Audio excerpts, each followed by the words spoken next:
The word legend and hero, those words are thrown around a lot these days, but tonight we're honored to have a true hero and American legend here, someone who spent his life work making the United States a better place for everyone.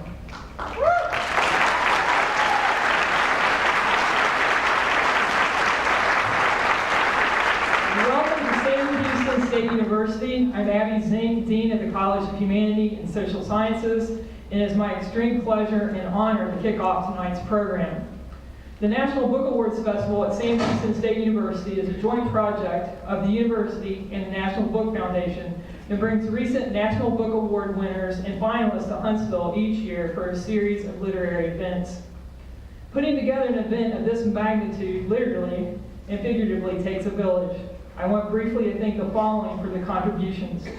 President Dana Hoyt and Provost Richard Egglesare for their financial and academic support of this event. The City of Huntsville and the Huntsville Independent School District for helping to bring these events to the community. Dr. Amanda Nowlin O'Banion, our National Book Awards Festival Coordinator. And Deanna Brown. And Brittany Johnson from the SHSU Dean's Office for organizing this event. The SHSU departments and private donors who ensured that every 8th grader at Mance Park Middle School received a free copy of March Book 3. Those names are listed in the program.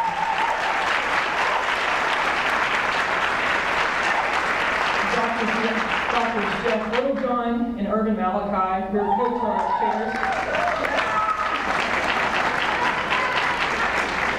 who are fabulous and who are co-chairs of the CHSS Diversity and Inclusion Committee. They led the effort to begin a diversity read program in partnership with Student Affairs Vice President Frank Parker. More than 100 students gathered last week to discuss March Book 3 in advance of this event. Our student volunteers who are working this event tonight, and so many others who played a part in organizing this event, including the English department and especially the MFA in creative writing, editing, and publishing faculty.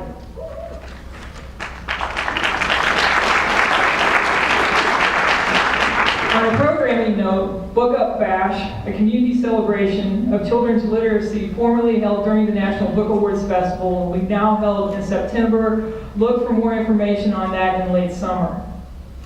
It's now my distinct pleasure and honor to introduce our next two speakers, Mr. Benjamin Samuel and President Dana Hoyt.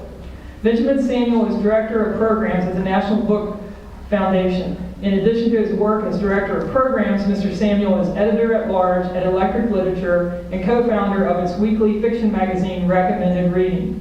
He has an MFA in fiction from Brooklyn College, and his writing has been published by McSweeney's, The Rumpus, Atticus Books, the LA Review of Books, Flavor Wire, Publishers Weekly, and elsewhere. Mr. Samuel will provide introductory remarks about the National Book Foundation. Dr. Dana Hoyt has served as president of Sam Houston State University since 2010. She's the 13th president of the university and the first woman president in its 138-year history.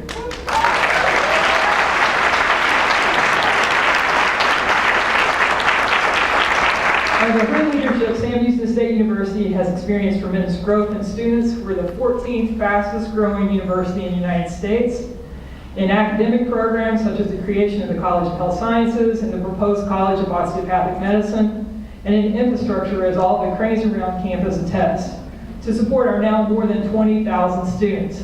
She has been a tremendous, and I want to underline tremendous, supporter of the National Book Awards Festival and of the liberal arts and sciences here at SHSU. President Hoyt will introduce our speakers. I now invite Mr. Samuel to the podium. He will be followed by President Hoyt.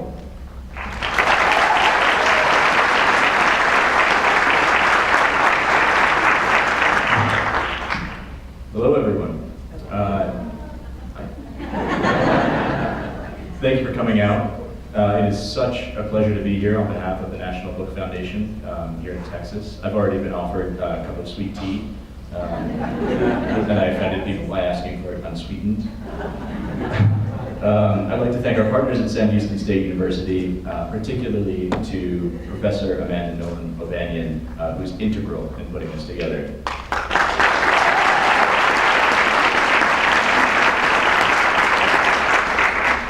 And of course, many, many thanks are due to Congressman John Lewis, Andrew Aydin, and Nate Powell for joining us here tonight.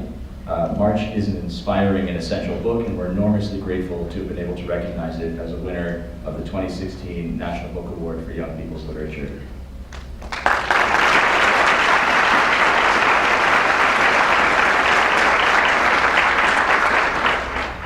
So it's wonderful to see so many people here, and I'm sure you're eager to hear from the authors of March. But first, I'm just going to tell you a little bit about the National Book Foundation and the work we do. In addition to celebrating remarkable books like March through the National Book Awards, we're committed to empowering readers and building new audiences for literature in America. As part of these efforts, we recently launched the Book Rich Environments Initiative with the Department of Education, the Department of Housing and Urban Development, and other essential partners to distribute over 250,000 free books in book deserts around the country.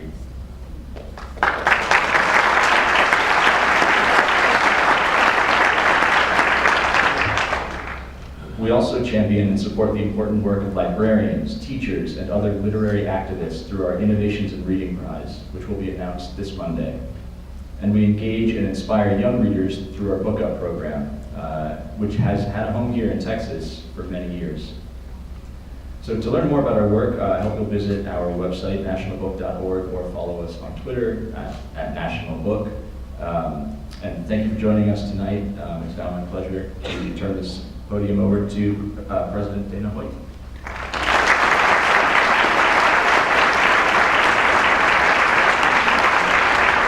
Thank you, Benjamin. It's my honor to introduce the authors tonight, so I'm very proud to be up here for that. I want to say why March is important. Almost anyone living in the South during the Civil Rights Movement can understand the magnitude of Mr. John Lewis's accomplishments overturning illegal segregation. Those accomplishments are evident in all of our public spaces, our polling places, our schools. But for many young students, the Civil Rights Movement seems to exist in an era wholly different from the world we live in today. The March trilogy, which Mr. Lewis co-authored with Andrew Aydin and artist Nate Powell, is bringing this part of our country's troubled history to life for readers of all ages, because we must not forget. Writer George Santayana famously said, "Those who cannot remember the past are condemned to repeat it."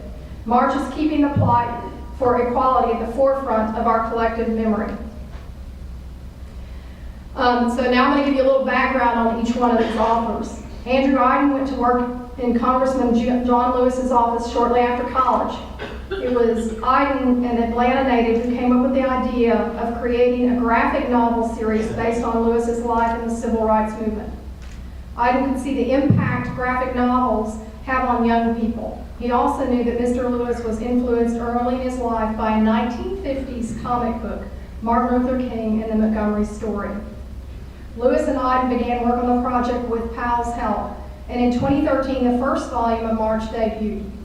Aydin holds a Master of Arts in Public Policy from Georgetown University and now serves as Digital Director and Policy Advisor to Congressman Lewis in Washington, D.C. He continues to write, and he regularly lectures around the country. Nate Powell is the first and only illustrator to win the National Book Award. He is originally from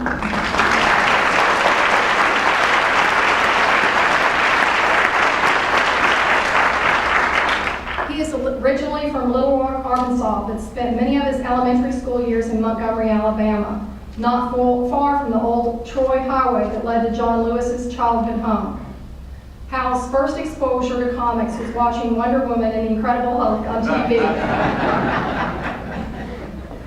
By age 14, he was not only drawing but publishing his own comics. He credits the initial awakening of his social conscience to Chris Claremont's X-Men and the band Anthrax, which explored issues of racism, sexism, xenophobia, and other social criticism. Powell is currently writing and drawing his next book, Come Again.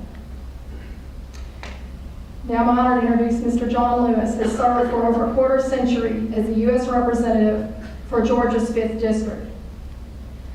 His service to our nation extends much further than that. It was nearly 60 years ago that Mr. Lewis, as a young student began practicing nonviolent activism at lunch counter sit-ins in Nashville, Tennessee. His leadership there and with the Student Nonviolent Coordinating Committee helped propel the civil rights movement from the first freedom rides to the passage of the Voting Rights Act of 1965. That crucial work, along with his strength of principle and fortitude, has made him an American hero and legend. Lewis remains committed to nonviolent action, what some call love in action. As is stated in the event program, Lewis was awarded the Medal of Freedom in 2011 by President Barack Obama and was the first recipient of the John F. Kennedy Profile in Courage Lifetime Achievement Award.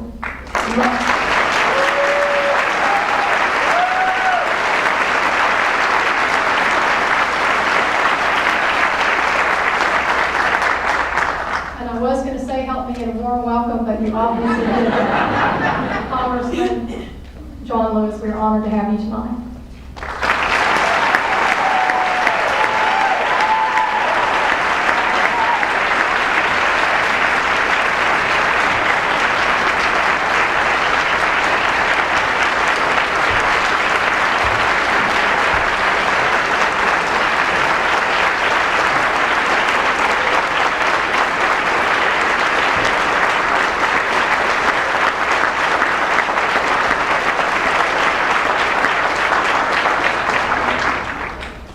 Madam President, Mr. Provost, members of the faculty,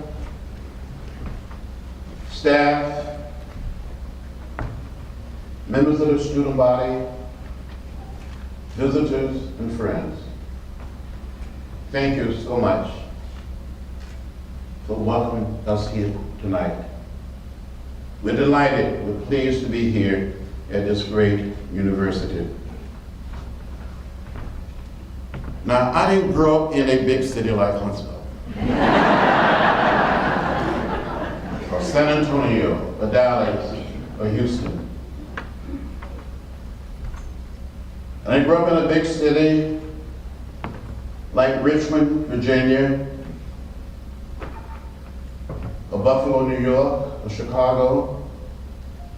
I grew up in rural Alabama, 50 miles from Montgomery, outside of a little place called Troy. In March, book 1, Andrew Aydin and Nate Powell, these two young friends of mine, two young brothers, we tell the story of my growing up. My father had been a sharecropper, a tenant farmer. I grew up very poor, with 6 brothers and 3 sisters. Wonderful mother and wonderful father. But in 1944, when I was 4 years old, I do remember when I was 4. How many of you remember when you were 4? What happened to the rest of us? My father had saved $300, and a man sold him 110 acres of land for $300.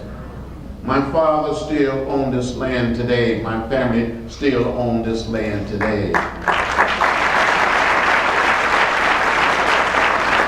On this farm, we raise a lot of cotton and corn, lots of peanuts. I don't eat too many peanuts today. I ate so many peanuts when I was growing up in rural Alabama, I just don't want to see any more peanuts. Sometime I would be out there working in the field, falling behind, out there in the hot sun, and my mother would say, boy, you need to catch up, you're falling behind. And I would say, this is hard work. And she would say, hard work never killed anybody. I said, well, it's about to kill me. So growing up there on that farm, we tell the story in March, book 1. And when I was a little child, about 8 or 9 years old, I fell in love with raising chickens. Now I noticed you have some chicken around here. But I fell in love with raising chickens. Any of you know anything about raising chicken? Don't fool me if you don't know this. I know some of you know something about eating chicken. cooking chicken, but you don't know anything about raising chicken. Let me tell you what I had to do as a little boy growing up in rural Alabama during the 40s and the 50s. When the setting hen was set, we would take the fresh eggs, mark them with a pencil, place them under the setting hen, and wait for 3 long weeks for the little chicks to hatch. Some of you may be saying, now, John Lewis, why do you mark a fresh egg with a pencil before you place them under the setting hen? Well, from time to time, another hen would get on that same nest, and there would be some more fresh eggs. You had to be able to tell the fresh eggs from the eggs that were already under the setting hen. Do you follow me? You don't follow me, you really don't. So when these little chicks were hatched, I would fool these setting hens. I would cheat on these setting hens. And when I look back on it, it was not the right thing to do. It was not the moral thing to do. It was not the most loving thing to do. It was not the most nonviolent thing to do. It was not the most democratic thing to do.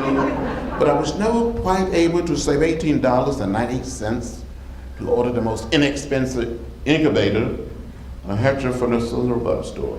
Any of y'all remember the Cecil Buck catalog? Yeah. You really do? Yes. That big book? Yeah. That heavy book? Yeah. That thick book? Yeah. Some people call it a wish book. I had this, I wish I had that. So I just kept on wishing and kept on cheating on this and again. But as a little child, about 8 or 9 years old, I wanted to be a minister.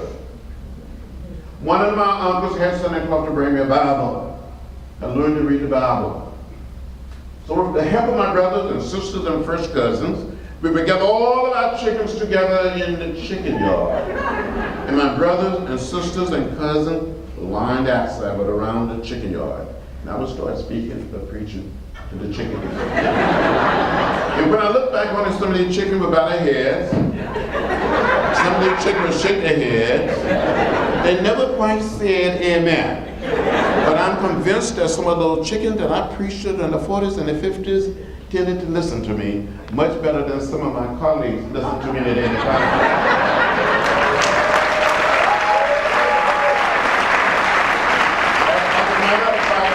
chickens are just a little more productive. And these people do say, that's enough of that. We visit the little town of Troy, visit Montgomery, visit Tuskegee. I saw those signs that said, white men, colored men, white women, colored women, white waiting, colored waiting, white boys, colored boys, white girls, colored girls. Well, come home and ask my mother, my father, my grandparents, my great-grandparents, why? And they would say, that's the way it is. Don't get in the way. Don't get in trouble. But in 1955, 15 years old in the 10th grade, I heard the Rosa Parks. I heard the words of Martin Luther King Jr. on the radio. The action of Rosa Parks, the words and leadership of Dr. Martin Luther King Jr. inspired me to find a way to get in the way, to get in trouble. So in 1956, at the age of 16, with some of my brothers and sisters and cousins, we went downtown Troy to the public library, trying to get a library card, trying to check out some books. We were told by the librarian that the libraries are whites only and not for color. I never went back to that library to July 5th, 1998 for book signing for my first book, Walking with the Wind.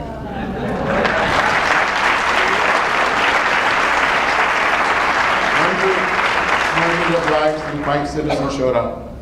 End of the book signing, they gave me a library card. It says something about the distance we've come and the progress was made in laying down the burden of race in America.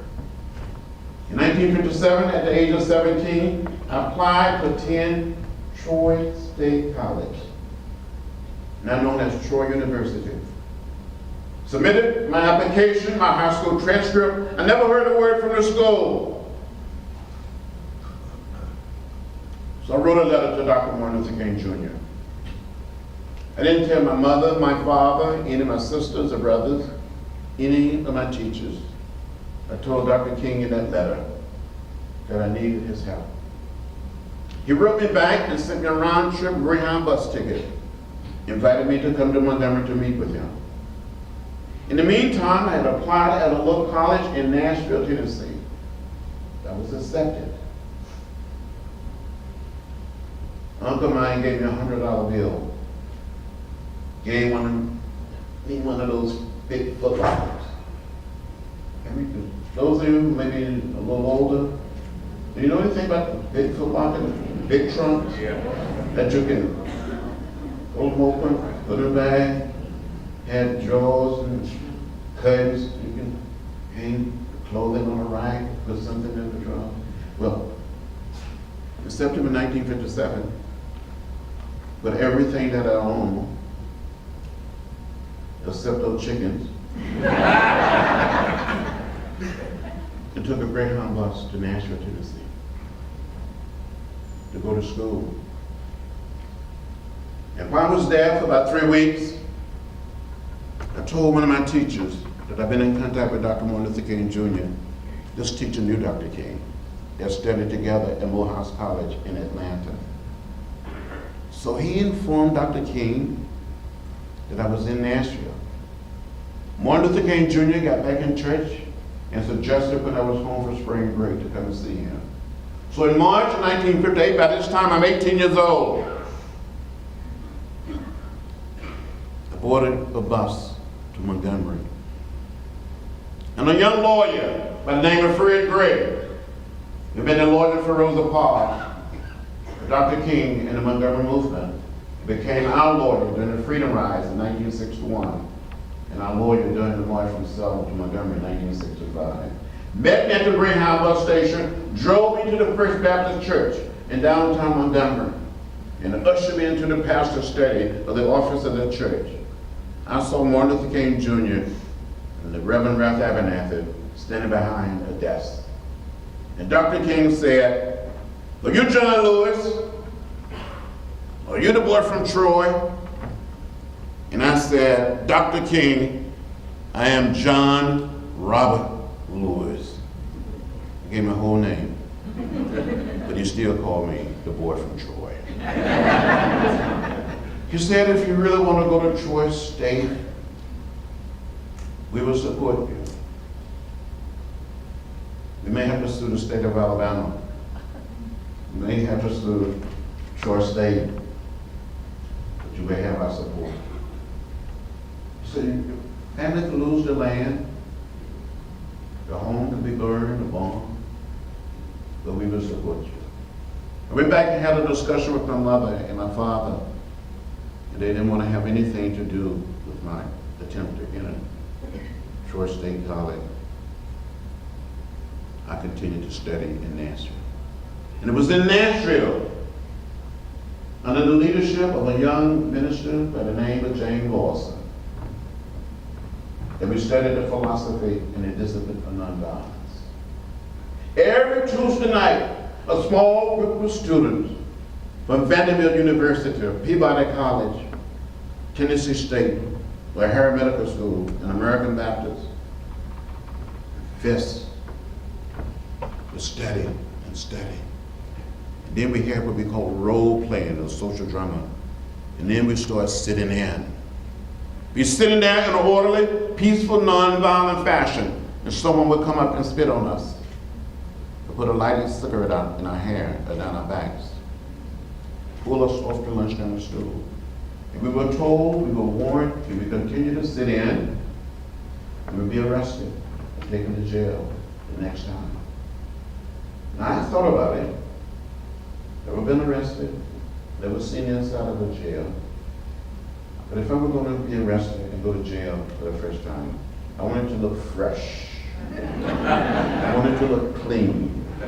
I wanted to look sharp. So I went to a used men's store in downtown Nashville, Tennessee, and bought a suit. A vest came with it. And that's what I wore on that day, February 27, 1960. I did look clean. I did look fresh. I did look sharp. You know how much I paid for that suit? $5. If I still had this suit today, I probably could sell it for a lot of money. But I don't have it. I don't know what happened to this. The first time I got arrested and went to jail, I felt free. I felt I've been liberated. And during the 60s, I was arrested 40 times. And since I've been in Congress for 5 more times. And I'm probably going to get arrested again for something.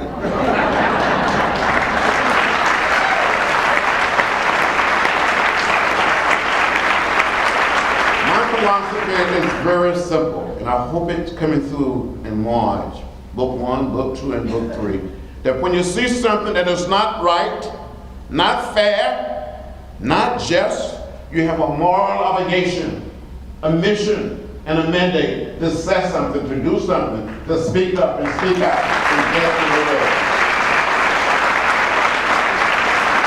Remember, my mother, my father said, don't get in trouble. I got in trouble. Good trouble, necessary trouble. And that's what is needed today now more than ever before. For people to speak up and speak out.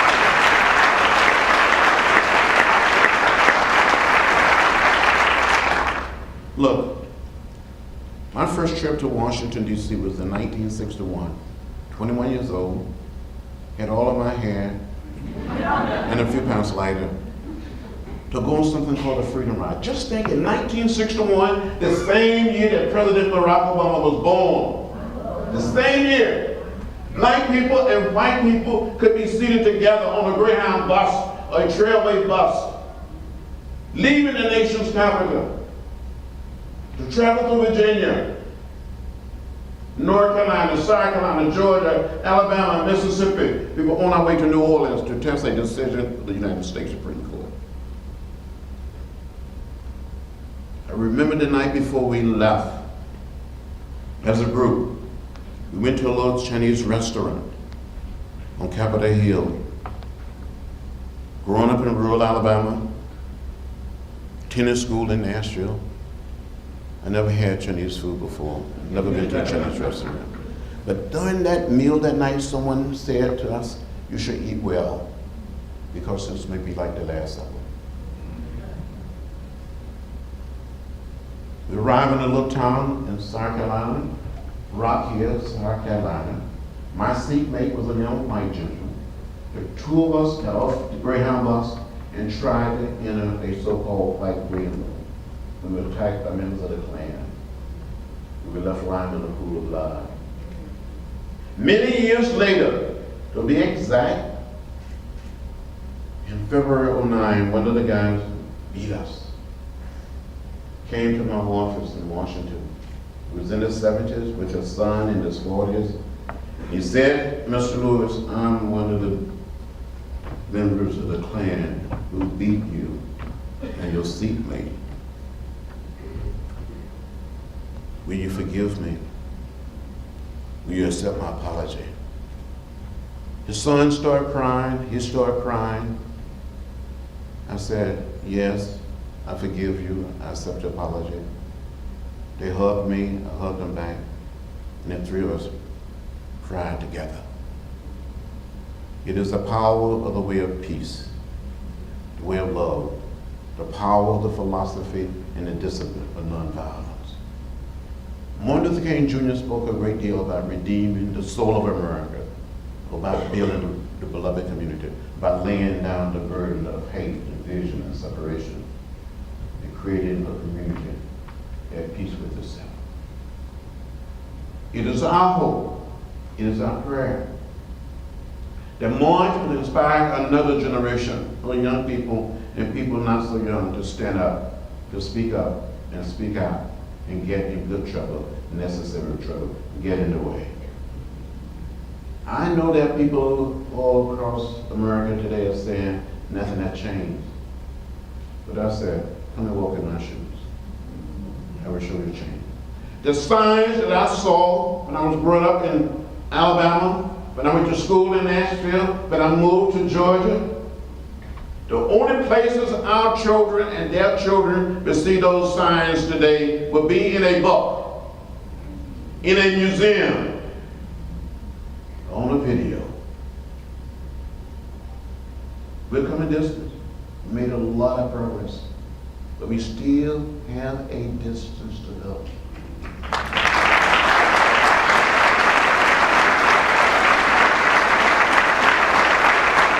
a man by the name of Aydin Randolph, was the leader of the March on Washington in 1963. Was born in Jacksonville, Florida, moved to New York City, became a champion of civil rights, human rights, and labor rights. When we were planning the march, he would say over and over again, maybe our foremothers and our forefathers all came to this great land in different ships, but we're all in the same boat now. That is true today more than ever before. So it doesn't matter whether we're African American, whether we're white, Latino, Asian American, or Native American. We're one people, we're one family, we all live in the same house. Dear brothers and sisters. Dr. Martin Luther King Jr. put it another way. We must learn to live together. If not, we will perish as fools. I believe it is up to the next generation, to students, to young people, to young children to get out there and lead us to a better place. And if we get it right here in America, and I believe we would get it right, we will serve as a model for the rest of the world. We can do it. I'm very hopeful. I'm very optimistic about the future. Look, I almost lost my life on that bridge in Selma. Some people died in that campaign. I was beaten and left bloody, unconscious. But I'm still hopeful, still optimistic. I'm prepared to go on to see what the end will be. So let's continue to go and press on and use March as a blueprint, as a roadmap, as a guide. Thank you very much.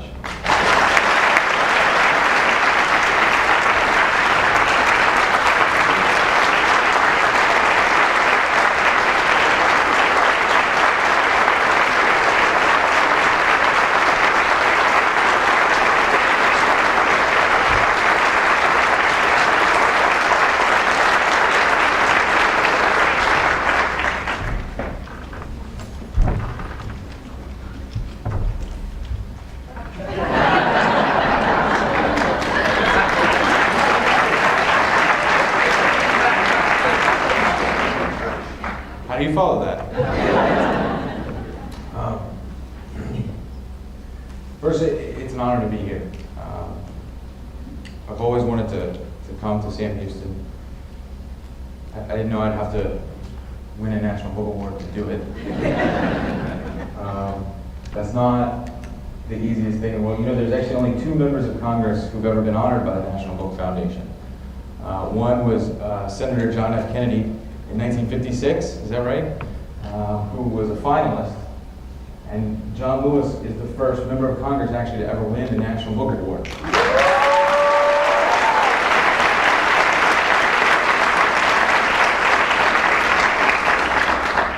And he did it with a comic book. Don't forget that when people tell you that things are the way they are. You can change them. My name is Andrew Aydin, and I serve as Digital Director and Policy Advisor to the Congressman in Washington. It basically means I tweet for a living. You laugh, that's a big deal nowadays. It's huge.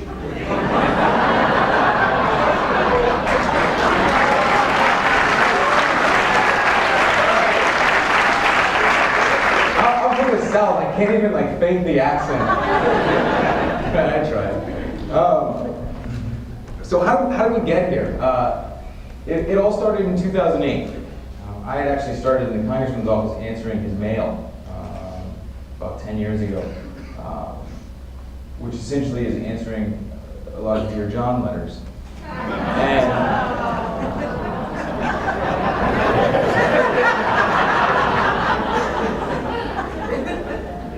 so I described it to my mother the first time. Never let me live that down. And by the summer of 2008, I'd been asked to serve as the Congressman's press secretary on his re-election campaign. It was a summer of hope and change. Barack Obama was sweeping through the Democratic primary. And the Congressman, he works very hard. And he had two opponents that summer, and he was beating them pretty bad, non-violently. But we were still working really hard. I mean, you're talking 60, 70-hour weeks.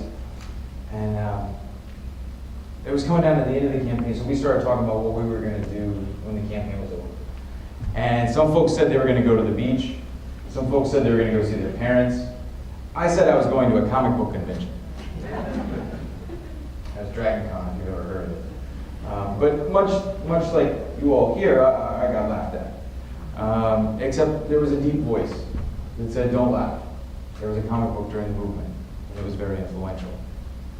And it was John Lewis standing up for me as he stood up for so many of us. And that comic book was called Martin Luther King and the Montgomery Story. It was the first time I'd ever heard of it, and I went home that night. And I looked it up on the internet. And it was beautiful. It was this 1950s house style. It was a gorgeous introduction to Rosa Parks and Martin Luther King, to Gandhi, to nonviolent civil disobedience. And I remember sitting there, looking at my computer, having spent this summer hearing the congressman tell the story of SNCC to young people over and over again. The same young people I grew up with. I was born and raised in the congressman's district. He's been my congressman since I was 3 years old. But these were stories I'd never heard. The story of what the young people were responsible for doing during the civil rights movement. I'd been told the story of gods and kings. But I'd never been told the story of what the young people were capable of doing. And then I watched that summer as John Lewis told his own story and told the story of these young people. And I watched these students and their faces light up with recognition of their own power, of what they are capable of doing. And I sat there at that computer and I thought, there should be a John Lewis comic book. And so the next day, we went back to work. Folks started asking, how do we teach young people about the civil rights movement? This was a constant question. How do we teach them how to organize? How do we engage them in the political process? And I raised my hand. And I said, I think the congressman should write a comic book. Yep. And the congressman was really sweet about it, right? He said, oh.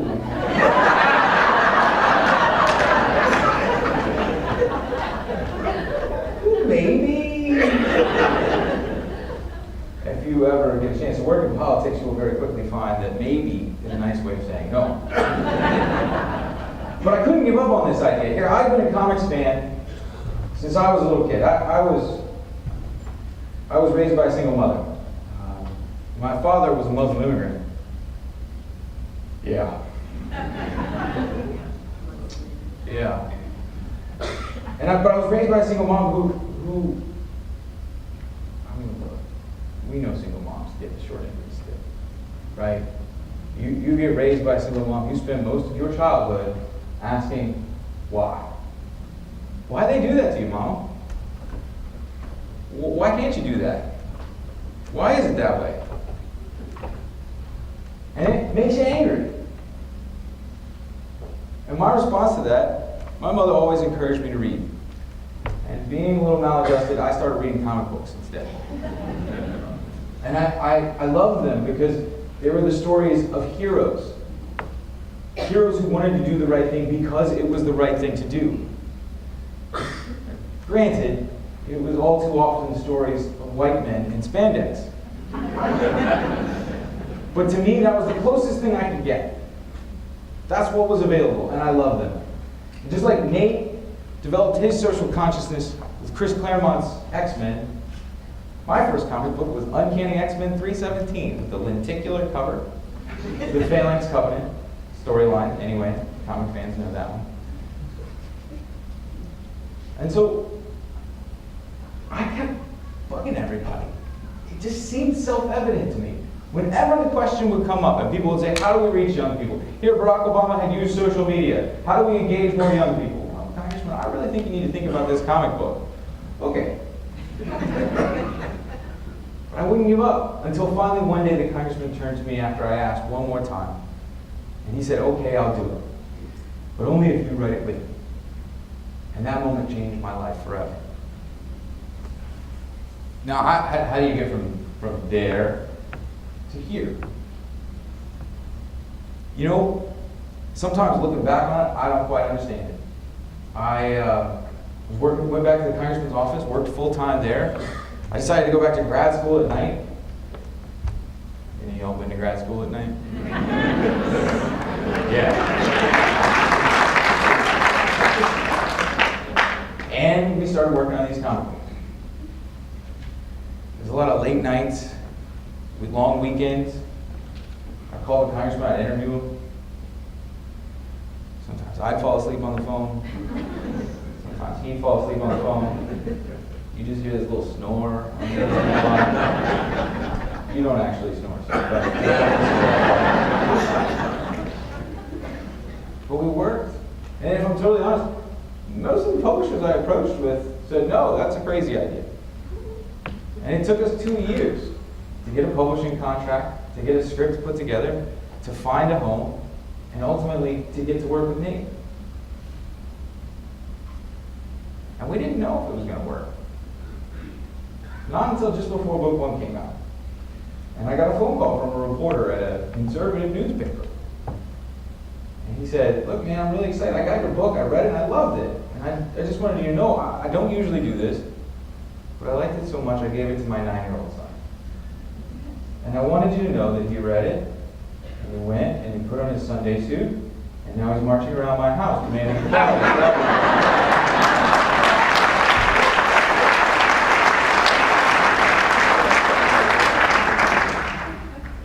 Imagine if we instill a social consciousness in every young person in America.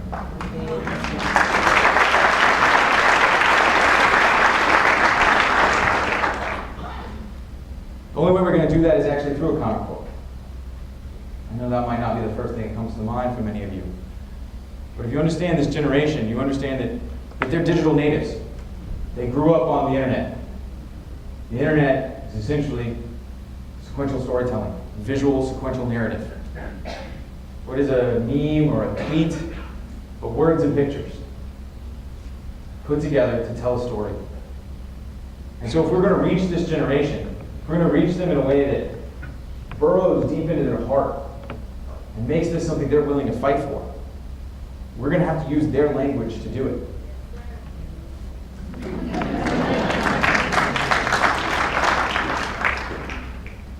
Now, as I mentioned, I tweet for a living. And one of the things I like to ask young people when we go speak to them is, what would Dr. King have tweeted? What would Gandhi have posted? How would they have used these tools? You see, if we take March and we show this generation the fundamentals, the way another generation was able to use, they didn't have a cell phone, they didn't have the internet, they didn't have a fax machine. If we show them what they were able to do with mimeograph machines and pieces of paper, and this generation that has the tools and the technology to organize on a scale that the face of this earth has never seen before, and they find their inspiration, they find their tool or tactic, the new sit-in, the new freedom ride, the new freedom summer. Imagine what they can do. Imagine what's possible. There's something in this country called the 9-word problem. It's a term coined by the Southern Poverty Law Center. Essentially, it says that the vast majority of students graduate from high school in America knowing only 9 words about the civil rights movement. They know Rosa Parks, Martin Luther King, I Have a Dream, and that's it. How can you understand the politics of today if you don't understand the civil rights movement?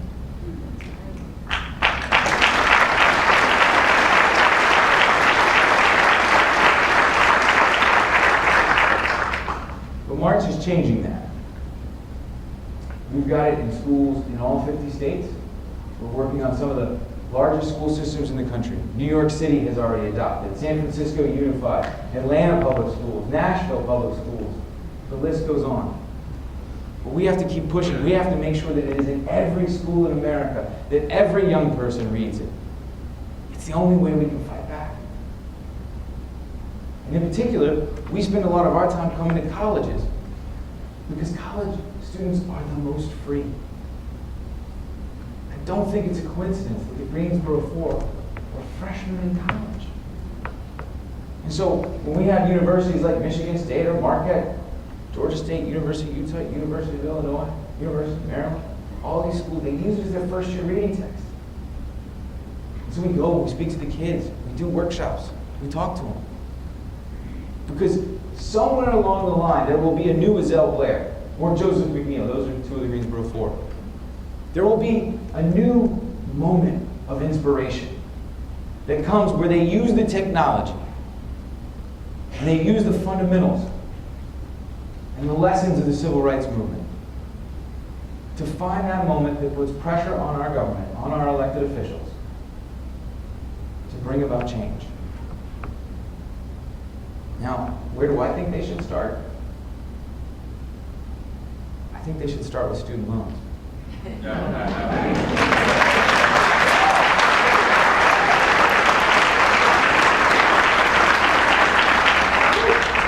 It's not that I believe that's the only evil, let's be clear.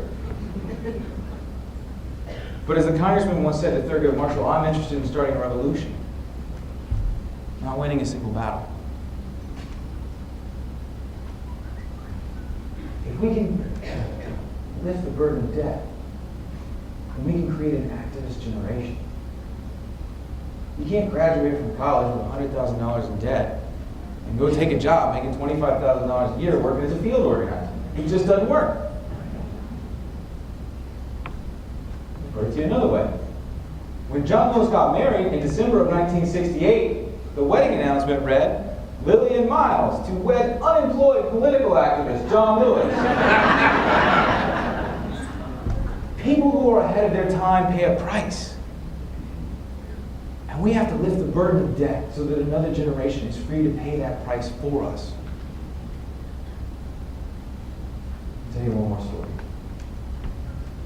When I was in high school, I would bring my comics to class. Yep. And I got caught by my English teacher when I left them out on my desk. When class had started, she took them away. She said, you can't have those out right now. Those aren't real books. Well, I got to go back to my high school.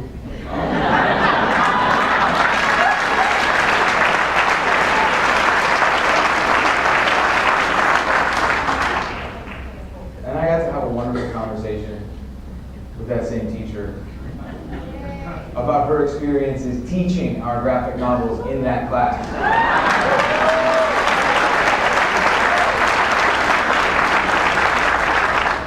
And Congressman Lewis came too.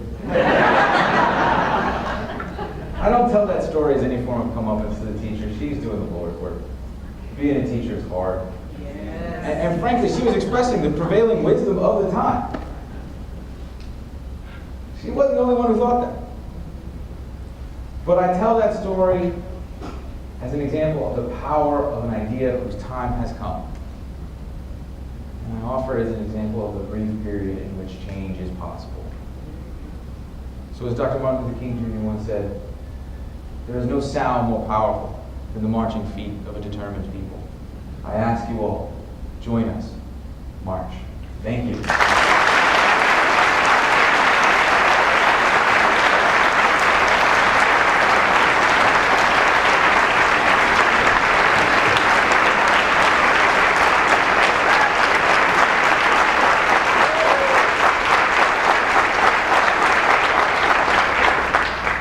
Everybody, how's it going?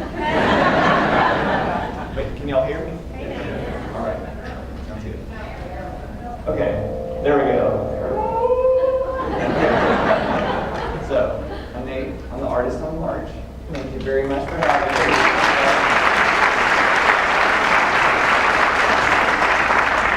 So I'm from just up the road in North Little Rock, Arkansas. Relatively speaking, that is. I also grew up in my elementary school years, as you heard, in Montgomery, Alabama. My parents are baby boomers from northern Mississippi. Now, as a kid in the mid-1980s, thanks to my parents, I did grow up with a very basic working knowledge of just, key moments and key figures from the civil rights movement.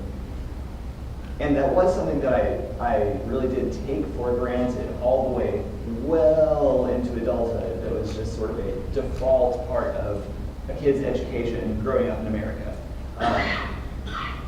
But their stories, whether it was historical information or whether it was personal anecdotes from their life and their experience in northern Mississippi, oftentimes it was sort of punctuated by this exception or this dismissal. Like, oh, but that was a different time. Like, this is not that. These aren't the droids you're looking for. And I didn't have the vocabulary for this yet, but that was really one of my first experiences with cognitive dissonance, where, like Congressman Lewis was saying, if you want to tell me that nothing has changed, come walk in my shoes and I will show you change. In balancing that statement and balancing what my parents were trying to impart to me with the world that I was seeing around me, just 15 years or 20 years removed from the very present shadow of the specter of the Jim Crow South in central Alabama. I didn't quite know what they were really trying to get at by saying, that was a different time, this is not that. It was especially difficult even, as a 5-year-old driving past a fully costumed clown circle in a town square at high noon outside of Anniston, Alabama, and not understanding how both of those concepts could be simultaneously true. In addition, a lot of the grainy black and white footage and documentation of the era that I had seen growing up as a kid, and a lot of it was footage, of locations that I was personally familiar with. Being able to watch footage and see photography of stuff that was happening on the streets of Montgomery, like 3 miles from my house, places that I had actually visited in my time as a kid, it still didn't quite seem to be part of the same reality, part of the same continuum in which I lived. And I think a lot of it, generationally speaking, was that transition from black and white to color in terms of TV, in terms of photography. That definitely played a part. But it sort of layered everything with this abstraction. And so later on, once I did begin my work on March, my personal mandate was to destroy that layer of abstraction, to answer the question that I had as a 7-year-old or as an 8-year-old, to reckon with it. Because I don't need to tell you that losing that sense of continuity, being that this is the same world we're occupying, and the parties involved in this history that we have all hopefully had a chance to explore or experience in some way. These are people who could have been, or possibly were, your neighbors, your family, who could have been you. And I don't need to tell you that losing that sense of continuity is the kind of thing that allows you to wake up in the world of 2017. And here we all are. Also with March, to sort of press that whenever possible, the gains of the movement's efforts, the gains in social progress, the gains in legislation, these aren't things that you just correct once. And that's, again, something that I feel I took for granted until well into my adult life. These are things which require constant diligence. You can't correct them once and move on. We've seen that in real time. The week that March Bill 1 came out was when the Supreme Court gutted the key component of the Voting Rights Act itself. So y'all, I've been making comics for 27 years, publishing for 25, we've talked about the X-Men several times already. But I want to, it's been amazing as a cartoonist and as a comic book nerd to be able to play some little part in helping advance the perceived legitimacy of comics as a medium, of graphic novels as a format, of their legitimacy as literature, as fine art, as history, as memoir.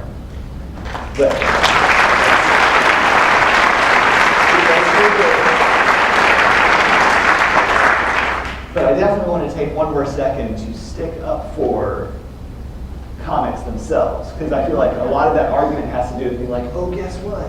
Comics, it's not like superheroes and stuff anymore, but it is also superheroes and stuff anymore.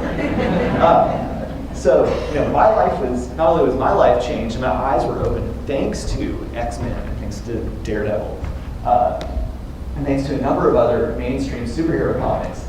But, getting to have these conversations later in life with my parents, I remember there's an X-Men spin-off titled New Mutants, and there was an issue that I was reading in 7th grade where a kid in a neighboring school who had these developing mutant powers and was getting bullied on wound up committing suicide. And so Kitty Pryde went and delivered this eulogy for her friend, this recently departed friend, that really laid out these principles of oppression and division and alienation. And this monologue really moved me. And I remember going into the kitchen where my parents were sitting one night and just reading this monologue to them.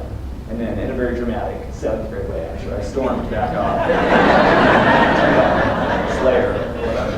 But much later in life, they're like, yeah, I forgot all about that kind of. And my parents were like, oh yeah, when you left, they were like, that was in a comic? Was it a superhero comic? So what is he reading? What is this stuff? It's all comics. And for a lot of people, March Book 1 is the first graphic novel they've ever read, which is amazing. But if that's the case, please don't let it end here. Far beyond that, comics have changed my life over and over and over again. And so, welcome, I'm glad you got your foot in the water, but it's okay to dive in, seriously. So, comics. As artist on March, my primary responsibility, I think, was to balance an accurate, responsible representation of what became hundreds of real historical human beings from the world we occupy, many of whom are still with us today, many of whom are not. And to balance that with a very intimate, emotional, subjective experience, which at times centers around the experiences of a young John Lewis and then broadens as the scope and scale of the story broadens. I was able to kind of hit the ground running with March thanks to Southeast Texas, in fact. Right before we got started on March, I had recently drawn a graphic novel called The Silence of Our Friends, which is based on some historical events which happened in Houston and Sharpstown, Texas in 66, 67, 68, sort of set against the backdrop of an often forgotten chapter in the Civil Rights Movement, which took place at TSU. And I think a lot of the reference, the research, the nuts and bolts, the working with the writer on a nonfiction comic really allowed me to see what potentially I was getting into with this project and let me hit the ground running so that we can devote as much time as possible to advancing this narrative even further as the stakes in real time became higher and higher. Another important thing was to emphasize the sheer youth of the young people of the movement. And this is another thing that until 5, 6, 7 years ago, I really did take for granted. Looking at that grainy black and white footage, for most of my life, it's easy to move through this documentation and really not be like, oh, that's an 18-year-old. Those are some 21-year-olds. These are people, moving the dial, shaping the very fabric of our society. But now as a 38-year-old, you can reach back and you can time telescopes in this very weird way. But even as a parent, I look back on an 18-year-old now, and I'm like, you're a baby. And it was important to emphasize that. And whenever I was successful at it, I think it's crucial to understand that this is something that sort of goes against the more convenient narrative, the story of gods and kings, the story of the 9-word problem of Rosa Parks, Martin Luther King, I have a dream, that's the civil rights movement. Undermining that is essential for the survival of all of us. and for the survival of our society itself. Now, moving into March Book 2, and the primary focus in a lot of ways was to highlight how the relatively modest gains of the sit-in and stand-in movements, the legislative and social gains, the legal gains, were met by such a disproportionate backlash in violence in legislation. And physical violence itself became an increasingly necessary part of our narrative, real historical violence. And so that balance between the experience of the storytelling and the responsibility, the accuracy within the book, became elevated. There are moments where I would catch myself, and, I've read the script, I've read the research, I know what I'm getting into, but at the drawing table, drawing a massacre against some freedom riders at the Montgomery bus station, there are these moments where I caught that physical repulsion in my stomach, even though I knew what I was getting into drawing these scenes, and I had to kind of stop myself and be like, recognize that repulsion. That physical response is meaningful and it's powerful, and push it in the best and most respectful way you can. Being very well versed in visual depictions of violence in comics, I also kind of had to turn everything that I knew about telling action scenes and depicting violence, and to kind of turn it upside down, as virtually all of that had been fiction my entire life. Whenever it was done properly, there are moments where those scenes in March should read as horror. There's a value and there's a strength in that, in terms of how it affects us personally and what we do with that, taking it back out into the world, to emphasize that this is something that happened and that continues to happen to this day, again, because of people who could have been, and perhaps were, your neighbors, your family, who could have been you. By turning the camera in my storytelling 180 at times to force the reader into a position where they are a white supremacist perpetrating violence against a freedom rider, that level of discomfort and shock and nausea, just at being a reader or a viewer, and again, even being at the table, I'm doing it and still it's affecting me. That is the power that is often utterly unique to comics. I try to push that whenever possible. When we moved into book 3, the overarching theme that I feel like we all needed to push was that of disagreement, of dissent. Not just from the movement against Jim Crow South, against the dominant structures within the United States, but within the movement itself. Not only was there this intergenerational conflict occurring, but even within the young people of the movement, there were increasingly pronounced differences in philosophy, in strategies, in tactics, in how to get this done and why. And these disagreements were heated, they were personal. They led to massive schisms between a lot of these activists. People would leave meetings, really angry at each other and hurt. But also to emphasize that those people, after storming out of those meetings, would usually show up in the streets together the next day because the job still had to be done. And in the 21st century, particularly with online justice and living in a world of trolls and living in a world of shaming, living in a world where it's so easy to block and mute and unfollow and dismiss people. And I'm very guilty of it too. I think that's one of my worst personal qualities. I'm very dismissive. It's important to recognize that whenever possible, we have the choice to work together with people on the issues on which we agree, even though you might have considerable differences to grapple with, that should be grappled with. Yes.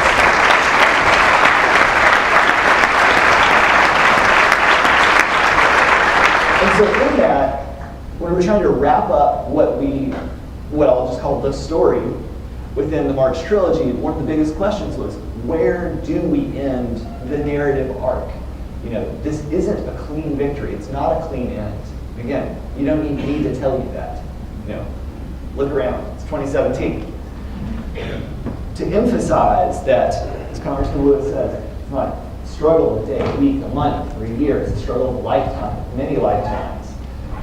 We found a narrative arc that worked, but we wanted to emphasize that it is never a clean victory. That these efforts, these struggles, are perpetually ongoing.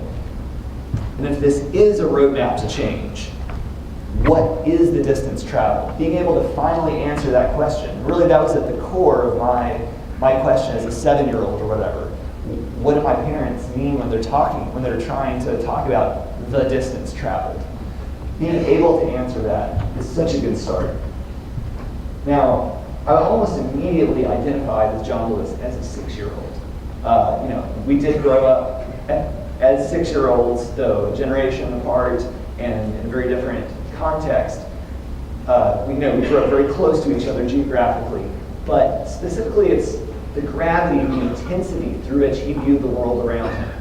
And at a very early age, that deeply crystallized sense of fairness and justice. And I have 2 kids. My oldest one is 5. And I've been able to see it as a parent. By the time a kid is 3, one of the first, sort of higher social concepts they get when relating to people is what is fair and what is unfair, what is just and what is unjust. By the time they're 4, they know what a bully is. They've experienced having a bully, and at times they've found themselves, they've been caught being a bully.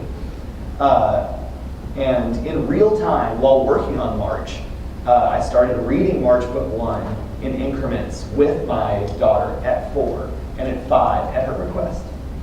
And it amazed me just, by seeing where she was in the world with her worldview, her rapidly expanding worldview, how easily these concepts translated. My wife, Rachel, and I sometimes, we note that it's very encouraging that at a certain point, we think we're cool parents, we're really progressive, we're trying to be really thoughtful and mindful. We try to do a good job. But at a certain point, we will be out of touch about something. We will be perceived as dinosaurs by our kids and by their generation. And they'll call us out on it, just like I did to my parents. But that's the kind of thing where, when that happens, again, you have to notice it and you have to embrace that. Because that is the moment where you're like, oh, now it's my responsibility I need to see where my kids and their generation are, and it's my job to keep up with them, with where they are heading in the world and where they are heading with the torch that has been passed to them. So with March, I think one thing that's important is to emphasize, again, that this is what a committed, dedicated group of 20-year-olds were able to do. Not just even though they were just 20, but especially because they were 20. And when I think back to when I was 20, I was like, well, what was I doing? Or more importantly, what did I think I was doing? For those of you who may be under 20, the question then is, what will you do when you are 20? The challenge. And the good news is that you and you alone get to determine that. But this is not a drill, and it never was, but you know that. Thank you, y'all.